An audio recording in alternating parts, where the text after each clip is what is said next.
दोस्तों जरा सोचिए, आपके मोबाइल पर अचानक किसी अनजान लड़के की मिस कॉल आती है। आप वापस कॉल करते हैं और वहीं से शुरू होती है दोस्ती, कुछ ही दिनों में प्यार जैसी बातें, फिर मिलने का न्योता, और आपको लगता है कि किस्मत आपके दरवाजे पर दस्तक दे रही है। लेकिन क्या हो अगर यह प्यार नहीं बल्कि एक ऐसा जाल हो जिसमें कदम रखते ही आपकी इज्जत, आपकी कमाई और आपकी जिंदगी तीनों दांव पर लग जाए।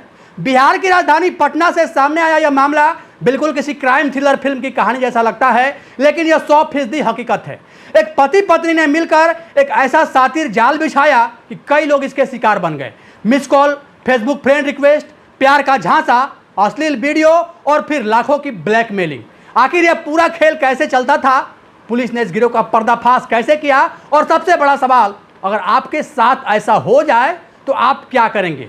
दोस्तों आज की कहानी यह सिर्फ एक खबर नहीं बल्कि हर मोबाइल और सोशल मीडिया इस्तेमाल करने वाले लोगों के लिए एक बहुत बड़ी चेतावनी है। दोस्तों बिहार की राजधानी पटना से एक बड़ा ही हैरान करने वाला मामला सामने आया है। हुआ यूं कि यहाँ के रहने वाले एक व्यक्ति के पास एक दिन अचानक एक मिस कॉल आई। अब जाहिर सी बात है कि जब किसी के पास किसी अनजान नंबर से मिस कॉल आती है तो उसके मन में एक जिज्ञासा पैदा होती है कि आखिर कॉल करने वाला कौन है। और इसी तरह उस व्यक्ति ने भी उस अनजान नंबर पर कॉल बैक किया और जैसे ही फोन उठा, दूसरी तरफ से एक लड़की ने फोन उठाया। जब उस व्यक्ति ने पूछा कि आपने मुझे कॉल किया था, तब लड़की ने कहा कि शायद गलती से आपका नंबर लग गया होगा। लेकिन देखा जाए तो अब कॉल कट हो जाना चाहिए था, लेकिन कॉल कट नहीं हुई। लड़की ने बात आगे बढ़ा दी और पूछने लगी, आपका नाम क्या है, आप कहाँ रहते हो, क्या करते हो? और धीरे धीरे इस तरह दोनों में बातों का सिलसिला शुरू हो गया। कुछ समय बाद लड़की ने अपना नाम शिवांगी बताया और कहा कि मैं पटना की रहने वाली हूँ। अब कुछ दिनों तक इनकी फोन पर ऐसे ही बातचीत होती रही और फिर धीरे धीरे दोनों में दोस्ती हो गई। लेकिन फिर एक दिन लड़की ने बातों में इशारा किया कि शायद वह लड़के से मिलना चाहती है। इसके बाद लड़के ने उस इशारे को पकड़ लिया और कहा कि बातें बहुत हो गई, अब हमें मिलना चाहिए। अब पहले तो लड़की ने नाल-नुकुर किया, लेकिन फिर मिलने के लिए तैयार हो गई। मिलने के लिए शिवांगी ने लड़के को अपने घर पर बुलाया, कहा कि मैं बिल्कुल अकेले रहती हूं, तुम मुझसे मिलने आ सकते हो। अब तय तारीख और तय वक्त पर जब लड़का शिवांगी के घर उससे मिलने के लिए पहुंचा, तब दोनों में बातें शुरू हो गई और फिर बातों ही बातों में दोनों एक दूसरे के करीब आने लगे। लेकिन तभी अचानक उनके बीच कुछ ऐसा होता है जिसकी वजह से आज यह मामला समाचार की सुर्खियों में है। लेकिन बिल्कुल इसी तरह ऐसी ही एक कहानी उसी पटना में और रची जा रही थी। सोशल मीडिया का इस्तेमाल करने वाले एक लड़के को अचानक एक अनजान लड़की का फ्रेंड रिक्वेस्ट आता है। अब एक अननोन लड़की का फ्रेंड रिक्वेस्ट देखकर लड़के से रहा नहीं गया। वह उससे पूछता है कि आप कौन हो और क्या आप मुझे जानते हो? लड़की कहती है कि बस मुझे आपसे दोस्ती करनी है, मैंने आपको वहां देखा था। और इस तरह से इन दोनों के बीच बातों का सिलसिला शुरू हो जाता है। अब कुछ दिनों तक इनके बीच इसी तरह बातचीत होती रहती है। लेकिन फिर एक दिन अचानक लड़की लड़के को मिलने के लिए अपने घर बुलाती है। कहती है कि मैं बिल्कुल अकेले रहती हूं और तुम बिना किसी डर के मुझसे मिलने आ सकते हो। अब यह बात सुनकर उस लड़के के मन में बड़े बड़े ख्वाबों के लड्डू फूटने लगते हैं और उसकी बात सुनकर वह उससे मिलने उसके घर चला जाता है। लेकिन उसके साथ भी वही होता है जो पहले वाले लड़के के साथ हुआ था। दोस्तों खबरों की माने तो यह पूरा मामला पटना का है। अब होता यह है कि पहले लड़के को, जिसे एक अनजान लड़के का मिस कॉल आया था, उसे मिलने के लिए पटना के गोला रोड स्थित एक किराए के मकान में बुलाया गया। लड़का उस मकान पर पहुंचता है जहां पर शिवांगी उसका इंतजार कर रही थी। घर पर पहुंचने के बाद शिवांगी उसे कमरे में लेकर जाती है और इसके बाद बातों ही बातों में दोनों एक दूसरे के करीब आने लगते हैं। कुछ समय बाद शिवांगी लड़के के साथ अश्लील हरकतें करने लगती है, जिसकी वजह से दोनों बेहद करीब आ जाते हैं। लेकिन तभी अचानक पर्दा हटता है और एक व्यक्ति अचानक सामने आता है। उस व्यक्ति को देखकर लड़का पूरी तरह घबरा गया और अब उसे समझ में नहीं आ रहा था कि आखिर यहाँ पर चल क्या रहा है।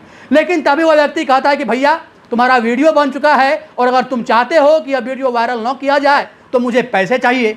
अब इसी तरह फेसबुक के जरिए लड़की ने जिस लड़के को मिलने के लिए वहां बुलाया था, वह भी तय वक्त पर मिलने के लिए वहीं पहुंच जाता है। और हैरानी की बात यह थी कि उस लड़के को भी पटना के गोला रोड स्थित एक किराए के मकान पर ही बुलाया गया और बिल्कुल उसके साथ भी वैसा ही होता है।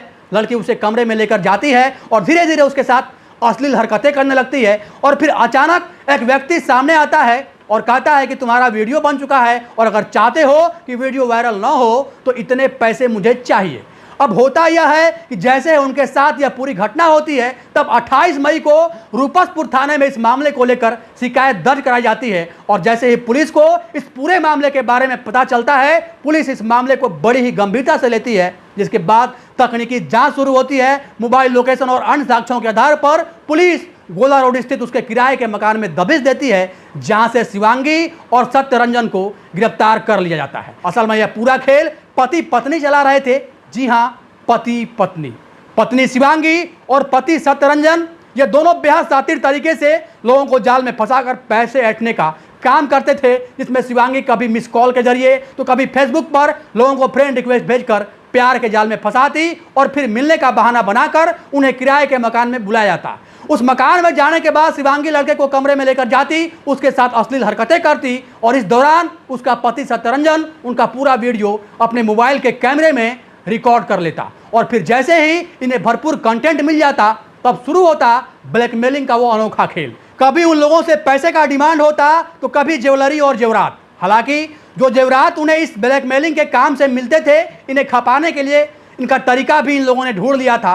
खबरों की माने तो ब्लैकमेलिंग के दौरान मिले सोने चांदी के जेवरात ये लोग जगदेव पथ में स्थित कैश माई गोल्ड नाम की एक दुकान में बेच देते थे। अब जैसे ही पुलिस को इस बारे में पता चला, पुलिस ने कार्रवाई करते हुए उस ज्वेलरी दुकान के मालिक को भी गिरफ्तार कर लिया। आरोपी के पास से नकदी, सोने चांदी के आभूषण, मोबाइल फोन और अन्य आपत्तिजनक सामग्री भी बरामद की गई। फिलहाल पुलिस यह पता लगाने में जुटी है इस गिरोह ने अब तक कितने लोगों को अपना शिकार बनाया और किन किन जगहों पर इन लोगों ने इस तरह की घटनाओं को अंजाम दिया है। लेकिन इस घटना से आपको इतना समझ में जरूर आ गया होगा कि अगर आपके पास किसी अनजान लड़की का मिस कॉल आए या किसी अनजान लड़की की फ्रेंड रिक्वेस्ट आए तो आपको बेहद सावधानी के साथ आगे बढ़ना चाहिए। दोस्तों, इस पूरे मामले में सबसे बड़ी सीख यही मिलती है कि आज के डिजिटल दौर में हर मुस्कुराता चेहरा आपका शुभचिंतक नहीं होता और हर फ्रेंड रिक्वेस्ट दोस्ती के लिए नहीं होती।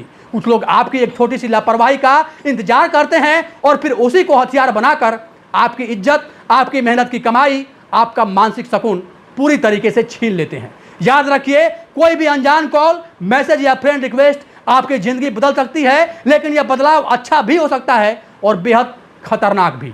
इसलिए भावनाओं से नहीं, समझदारी से फैसले लीजिए। किसी भी अनजान व्यक्ति से मिलने से पहले उसकी पूरी सच्चाई जरूर जांच लें और अगर कभी कोई आपको वीडियो या फोटो के नाम पर ब्लैकमेल करे तो डर कर पैसे देने के बजाय तुरंत पुलिस से संपर्क करें। अब आप हमें बताइए, क्या आपके साथ या आपके किसी जानने वाले के साथ कभी इस तरह की ऑनलाइन ठगी, हनी ट्रैप या ब्लैकमेलिंग की घटना हुई है? अपना अनुभव और राय निष्पक्षता के साथ कमेंट बॉक्स में जरूर लिखें ताकि आपकी एक जानकारी किसी दूसरे की जिंदगी बचा सके। अगर यह खबर आपको जागरूक करने वाली लगी हो तो वीडियो को लाइक और शेयर जरूर करें। अगर यह वीडियो यूट्यूब पर देख रहे हैं तो चैनल जनतक न्यूज़ को सब्सक्राइब करें और अगर यही वीडियो फेसबुक पेज पर देख रहे हैं तो फेसबुक पेज जनतक न्यूज़ को फॉलो करना बिल्कुल ना भूलें। मैं फिर मिलूंगा एक बड़ी, सच्ची और जनहित से जुड़ी खबर के साथ। तब तक के लिए सुरक्षित रहिए, सतर्क रहिए और याद रखिए, ठगों का सबसे बड़ा हथियार आपकी जल्दबाजी और भरोसा होता है। इसलिए भरोसा सोच समझ कर कीजिए। जय हिंद, जय भारत।